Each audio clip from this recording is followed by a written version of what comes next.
आज नयागढ़ जिला महोत्सव आज मते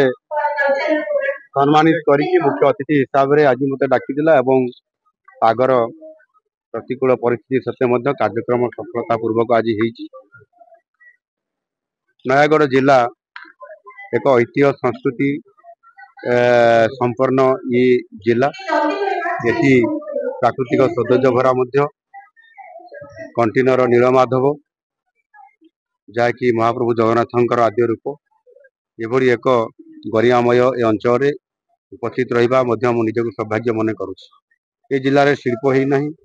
ये जिले में आहरी अधिक चाषी को आगू नापी हेले अनेक गुड़ाए जलसेचन प्रकल्पर आवश्यकता अच्छी। आज भूतांत जलसेचन प्रकल्प आज तार फॉरेस्ट क्लियरेंस हो जाइए खूब शीघ्र यार शुभारंभ कर चीनी कल जहाँ एठी गोटे बड़ दाबी हो आसूची आम सरकार या उपरे विचार विमर्श निश्चित भाव में करी आगामी दिन में जेहेतु ये अंचल आखु चाष प्रसिद्ध अच्छी आगुरी चीनी कल थिला एवं आउ थे किभली भाव में नुआ रूप से चीनी कल प्रतिष्ठा करने जहाँ लोकंर दाबी अच्छी लोकंर कथा को सम्मान देकी ए बाबद सरकार आगामी दिन में खूब शीघ्र राज्य स्तर में आलोचना करी ताहार निष्पत्ति ने मु आशा करुच्ची निश्चित भाव में यह आगामी दिन में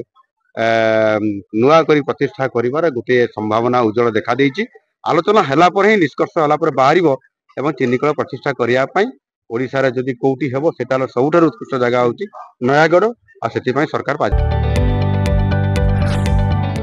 जदि आपनकु हम वीडियोटी भल लागिला तेबे हम चैनल को लाइक शेयर और सब्सक्राइब करने को जमा भी भूलंतु नहीं।